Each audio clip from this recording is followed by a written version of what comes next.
Okay, so I will talk about the constraint bridges, which is kind of, if you already checked MathProgBase, there have been bridges used in JuMP between, for example, conic models and linear quadratic models. For example, if you model with JuMP with linear function and quadratic functions, you could, of course, if in fact the quadratic functions are second-order cones transformable, this could be given to conic solver, and this was automatically transformed by a bridge between linear quadratic models and conic models. So a solver could choose, for example, to only implement the conic model and then use this bridge to also work with linear quadratic models. But in MOI, we have rethought this organization a bit, and I will talk about the new way to do this. So as a motivation for why we need bridges, consider, for example, that you need to use interval constraints and second-order cone constraints. So for interval constraints, you could either do that in JuMP, or you could just use two constraints. One with the functions larger than 0 and one with the function smaller than 1. And for second-order cone constraint, you could either use a quadratic expression, or you could use the conic syntax. Yeah. How do you do the U? For this one, the JuMP? Yeah, that's a new LaTeX I've created. I've get the code for the LaTeX command and tweaked it a bit. We should add the LaTeX code so we can use it, so everybody can use the right format for JuMP. But it shouldn't be this this little stick here. It should be U like that to be exactly like the logo. So it should still be improved. Yeah. Yeah. Yeah. So. And sometimes you have a solver that supports interval and prefers, for example, second-order cone like that. And sometimes you have a solver that do not support interval and prefer a syntax like that. And the question is, what should we do?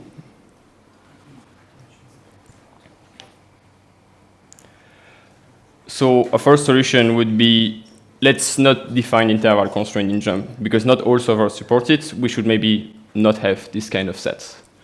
The issue is that for solver A, when you tell him that it's a constraint, it's not just two different constraints, it's just one interval constraints. You actually give more structure to the solver, and you could benefit from having this information. So removing interval would maybe not be a good idea. And second, this does not solve the problem with second-order cones, because we have just two ways to model the same constraints, and some solver use one way, some solver use the other way. So that's not a possible solution. Second solution would be the user needs to know what is the form supported by the solver and use this form. So a few issues with that is that the user needs to know what the solver prefers as a form, and he needs to do the transformation by himself. Some transformations are easy, like the interval, and some transformations are trickier. And sometimes it's easier for the user just to use the form that's closest to what he wants. And also, if you use a transformation and you want to get dual values, you actually need to transform dual values with this transformation, and that's not always very easy to do and easy to make mistakes. And third, sometimes you want to write a package on top of JuMP that would just work with any solver. And so you do not know which solver is going to be used. You just want your model to work whatever solver is. And then it's not a possibility to know what the server supports. You just want to write with model, and it should be transformed automatically to what the server wants. And if you think about in MathProgBase, in JuMP, you had kind of to choose between these three models, and you couldn't really mix conic constraints with quadratic constraints or with nonlinear constraints. So this solution was not the solution used in JuMP, but it's kind of similar to here, where you need to choose one of the three models. But still, we had bridges between the models. A third solution would be to write the transformation in JuMP. So in JuMP, you check what does the solver support, and then you transform the constraints. So for example, this is what was done for the positive semi-definite matrix in JuMP, because in JuMP, when you add the fact that a matrix is positive semi-definite, we need to check that it's positive semi-definite and symmetric. And most of the solver, I think all the solver, just supports symmetric constraint on symmetric, semi-definite constraint on symmetric matrices, and none of them actually also do the symmetrization constraints. And so we had to do that in JuMP, do linear constraint for that, and then transform the dual box and so on. And that was a lot of lines of code in JuMP. And so the issue is that this had a lot of complication in the JuMP code. And the thing is that we need to choose some transformation that we do in JuMP and some that we do not. So some people care about this kind of transformation, some people prefer other transformation, and why would we include this one and not other ones? And if we start adding all the transformation in JuMP, JuMP will become harder to maintain. And yeah, and then because we put everything in JuMP, that's not very much a distributed ecosystem with JuMP extension, and we all need to maintain everything in the same package, and that becomes difficult. So our fourth solution is the constraint bridges that I represent. So I try to summarize the 4 advantages of this approach. First, it's transparent, it's lightweight, it's complete, and extensible. I will go in detail what I mean by these 4 advantages.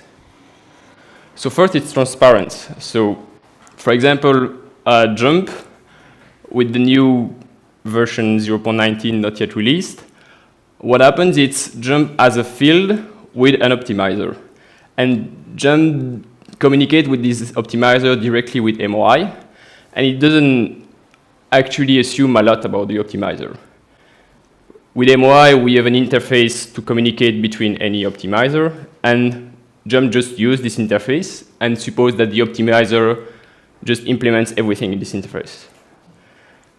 And so if you want to bridge the optimizer, you could just add a layer on top of the optimizer, communicate it with the optimizer using MOI, and then the bridge communicates with JuMP with MOI. And the bridge, since the bridge implements the whole interface of MOI, from the JuMP side, it is just yet another optimizer. And it does not need to care about the fact that there is a bridge on top or not, because it's just transparent. And so from the JuMP side, the bridges does not have any complexity. And the optimizer does not need to care about the bridges either. It's just the user. If someone defines bridges, the user can just add a bridge on top of the optimizer and give it to JuMP. JuMP doesn't need to know about it. The optimizer doesn't need to know about it. And so that's transparent and extensible. And it's easy to define it outside of the ecosystem and not needing to change other people's code. So the second aspect is it's lightweight. So I talked to you about the bridges in MathOptInterface. The problem is that it was model-wise. It was bridged between linear quadratic models and conic models, for example. So you had to write the full linear quadratic models, read the full model, and then transform the full model into conic form, and then pass the full model to the new solver. So you actually needed to do a full copy of the model. And that is some issue for performance reason and also for memory reason or whatever. And here, what we really wanted is to have bridges working on the fly for every constraint and having no copy needed. So when JuMP wants to add a constraint to the optimizer, the bridge is just here between JuMP and the optimizer.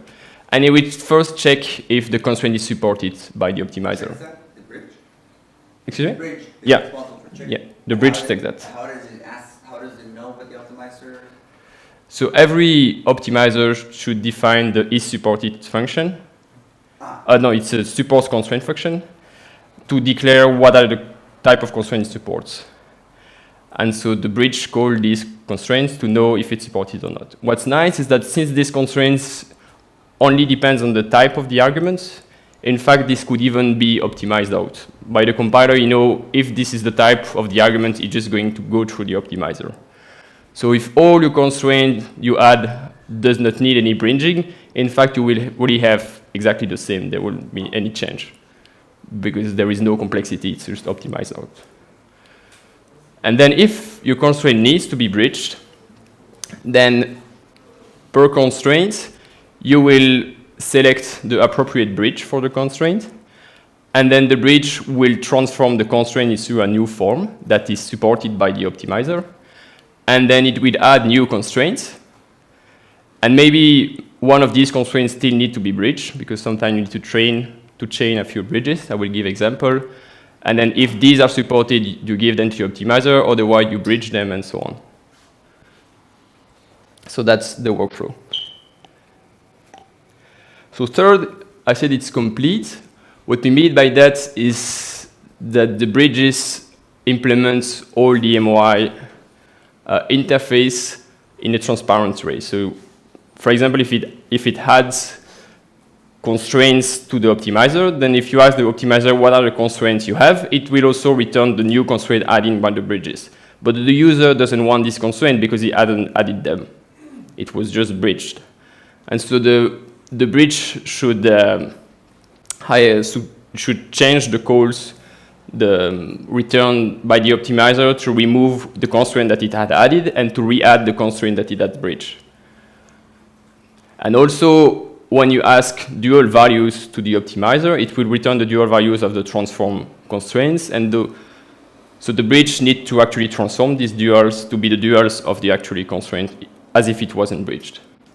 And also, if you delete constraint, if you modify constraints, you need to replicate the effect on the optimizer using the fact that they were bridged. And to do that, the bridge needs to maintain some information, usually just the index of the constraints and variable you had added, to be able to transform the dual and the primal.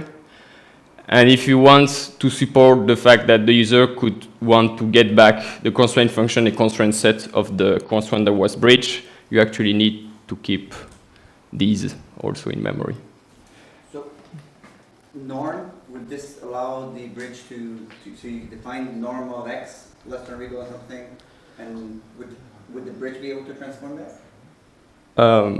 Yeah, but that's if you define a set with the norm, but that's kind of the second order of code set. Right, okay, so I could define also a new function. Yeah, yeah, you could define the norm function, yeah. But it would still be norm in set. Yeah. The thing is, the bridge is at the MOI level. Right, so it doesn't know about JuMP variables and JuMP expression, yeah.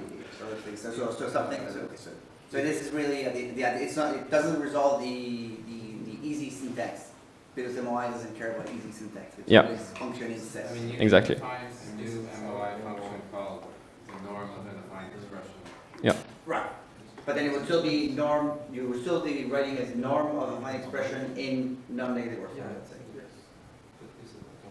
Mm-hmm. It's not clear where you would do, I mean, it's not clear that you definitely want that transformation here, and given that you would have to do something in a jump level anyway, so maybe you just do everything at jump level. Exactly, yeah. So here's a short example of how you could actually transform duals. In fact, it's rather simple. If you have a bridge between constraints belonging to some set S1 that we assume is a cone and to some cone S2. So we have a bridge if some vector is in the set S1, then this is equivalent to the fact that AX is in the set S2. And so this matrix is kind of what makes the transformation. And if you have several constraints, this cone will just be the product of the different cones of the constraints, of course. And so if you think about it, this is equivalent to this equality.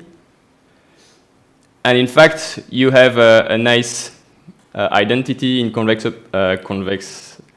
theory that says that this is equivalent to this, where here you have the duals and here you have the adjoint matrix. And so in fact, if you have this transformation between the primal, you have this transformation during in the dual. So when you get the dual of the transform problem, y, then you just need to multiply by a adjoint. And so that's for feasibility. And in the, in fact, if you look in the objective, then because this will be the objective in the transform problem, and this will be the objective in the non-transform problem, and you see you have equality between here and here. So if you transform the dual with a adjoint y, then you're good. So the only thing you need to figure out is what's your linear mapping and what's the adjoint given the scalar product here and the scalar product here, which could be different. So you need to check what are the scalar product between your set S2 and the dual. This should be stars here. And what's the scalar product here, and so what's the adjoint matrix for the scalar product. And then you've got the transformation between the duals. Is that one and two, that just means different products? Yeah, this could be different product. This is scalar product between S2 and the dual of S2, and this is scalar product between S1 and the dual of S1. So for example, we have a long comment in JuMP code of 0.18 explaining how we actually get the dual of the semi-definite matrix. And in fact, it could be summarized by this. So we won't have such a long comment in bridges now. So third, it should be extensible. So what we mean by that is that the user should be able to add new bridges, and then we should have automatically determine what are the bridges that we should use. We cannot hardcode, like if you have this kind of constraint, you use this bridge. If you have this kind of constraint, you use this bridge. This needs to be automatically determined given a list of bridge and a list of constraints. So for example, if the user says, I want to add a wood that's constrained, so the fact that the variable t is more or equal than the dth root of the determinant of a PSD matrix X, then and also we'll use this kind of constraint, which is given a vector x and a variable t, t is smaller than the geometric mean of the variables x. So if you have these three bridges defined, so for example, you can transform this cone into a PSD constraint getting the eigenvalues of the matrix X, and then a geometric mean constraint between the eigenvalues and T.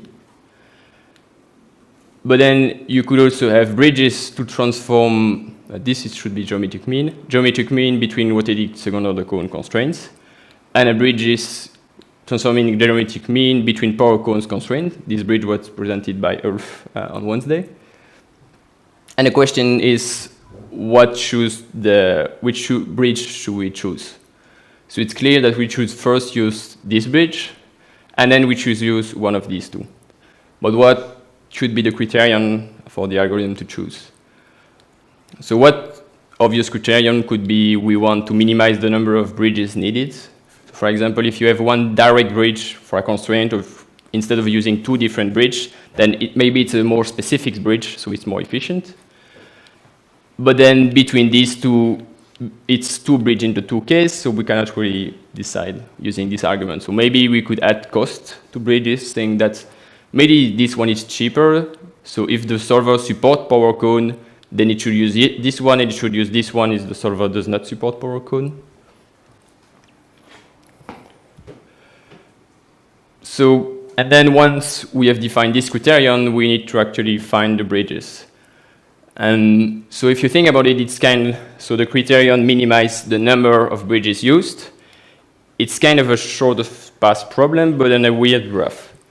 So in our graph, we have infinitely many nodes. All the different nodes are all the different type of constraints, so all the different type of function and all the different type of sets. These are all the nodes of our graph, let's say. And the edges are the bridges. But if you think about it, there's infinitely many nodes. So we cannot pre-compute the number of bridges needed for all constraints because there could be infinitely many. we do not just want to say, no, there's finitely many, it's all the function and set defined in MOI, because we want to be extensible. The user could define new function, new sets, and we would want to work with that. So the function and set could really be anything.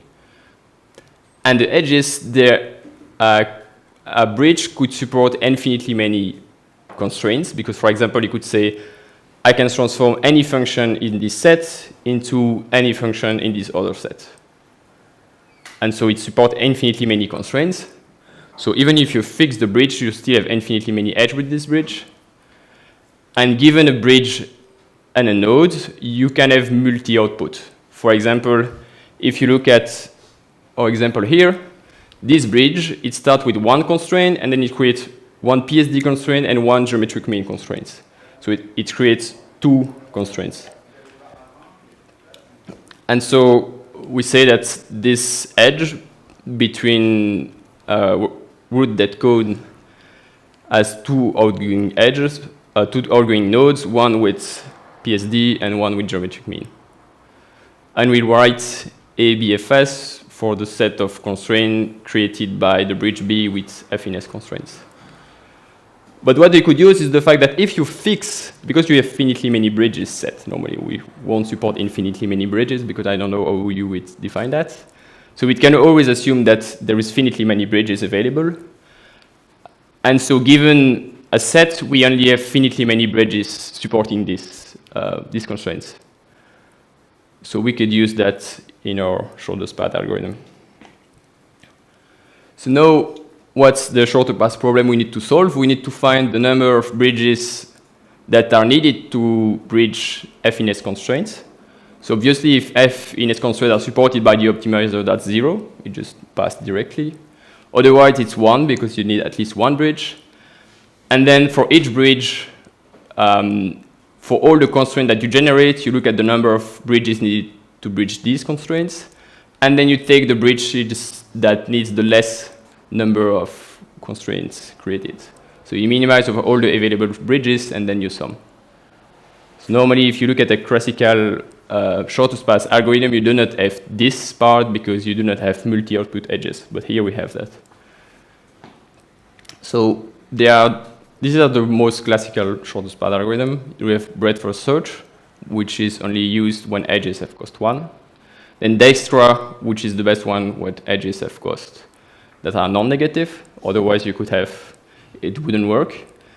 If you have edges that are negative, you use Bellman-Ford usually.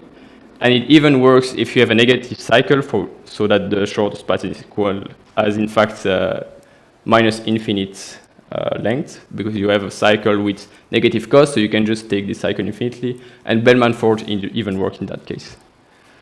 And in fact, in our case, with infinitely many nodes, infinitely many edges, and this weird relation, it seems Bellman-Ford is the best choice. So the usual Bellman-Ford algorithm is as follows. So you have a set of nodes, a set of edges, and you want to get a distance vector giving the distance of every node to some initial node, and then a vector saying what's the next node to take if you want to follow this distance. So you execute something n-1 times. At each iteration, you check all the edges and you update the distance vector. And you see between every pair of nodes, if I take this edge, do I get something shorter? And then you update if it's the case. And you need to do that only n-1 times because a path in a graph cannot be of length more than n-1. And because you do that only n-1 times, that's why you do not have problem with infinite loops. And loops are negative cycles. But in our case, we don't have that problem because all the bridges cost positive. So the complexity is number of nodes, that number of edges. I understand. If you have all positive edge, why did you choose Bellman-Ford and not Dijkstra? Because we have infinitely many nodes and infinitely many edges. So we cannot use Dijkstra because we don't know where to start and stuff like that. And so to handle infinitely many edges, because what's nice with Bellman-Ford is that you just need this update method. And you just need the update sufficiently many times, and then it's OK. And that's what you're doing in our case. We just currently, I mean, normally you would D, you would say that it could have infinitely many entries once you add bridges, but the thing is that the user is only going to need infinitely many constraints because it doesn't have infinitely many different types of constraints. So you would only want to compute the distance, which is the number of bridges needed, only for the constraint that the user uses. So when DFS is defined, that means you have already computed it and it's correct. And when it's not defined, it's just that you have not computed it yet because you're lazy. And so once the user say, I want to add an FES constraint, you say, okay, no, I need to actually compute it. And so what you do is you generate a set of F and S for which you need to have the value of DFS.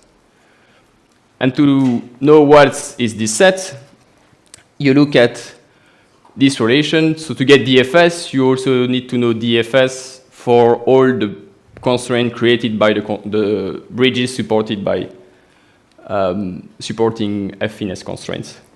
So what you do is simply you go through all the bridges supporting FNS, and then for all the constraints generated by this bridge using these functions, then you say if this is not supported and the F prime S prime is not yet defined, then we actually need to compute it. So we call this function again with F prime S prime, and you see if you need to add more constraints and so on. But it is going to be a finite process. And of course, when you arrive to an FES that you have already seen, then you stop, of course. You don't want to do loops. You want to terminate. So when you have this list, you just need to update the value of DFS for all these constraints. And so here, we do not know how many iterations we do. So we just do iteration until the D vector does not change anymore. You cannot do that with the classical Benoit fold because you want to support the case where you have negative cycles. But in this case, we do not care, so we can do this. And for every constraint that we care, we check at all the bridges that support these constraints. And we check, can we do better than what we can currently do? So you compute actually the cost of using that bridge, which is 1 plus the number of bridges used for the added constraints. And if it's better than what you can currently do, you update. And you remember, if I have this constraint, I should use this bridge. That's the best one. And I say this is changed, so maybe other entries should be updated, so do at least one more loop. And then you continue until it's done. So that's the two algorithms that are currently implemented in MOI. Okay, so in conclusion, there are still future things to figure out. First, we had this issue that with the geometric mean cone, we have two choices, either rotated second cone or power cone. And we cannot distinguish between these two if we just look at the number of bridges used. So maybe we should add weight to it, or maybe there is another solution. So I'll be interested by what you think. And second, one crazy idea would be to define discipline convex programming as a bridge between nonlinear function in any set and convex constraints. So if someone add a nonlinear function is a set, and the solver is a convex solver, we'd say, I do not support such thing. And you would say, oh, but I have a bridge. And then you would try to do DCP and transform it to convex constraint. If it doesn't work, you will say, okay, I've done my best, but you're using nonlinear function with a convex solver, so what did you expect? And if it works, then you don't say anything, it just works. One current issue with this approach is that with what I've presented, we're only dealing with constraint types, and we need to have this A function that given a constraint types and a bridge, we need to know what are the added constraint types. And if you think about it, here it's not possible because you just know it's a nonlinear function, you do not know what are the kind of constraints that you will need to generate. So somehow we need to figure out how to handle this. That's it.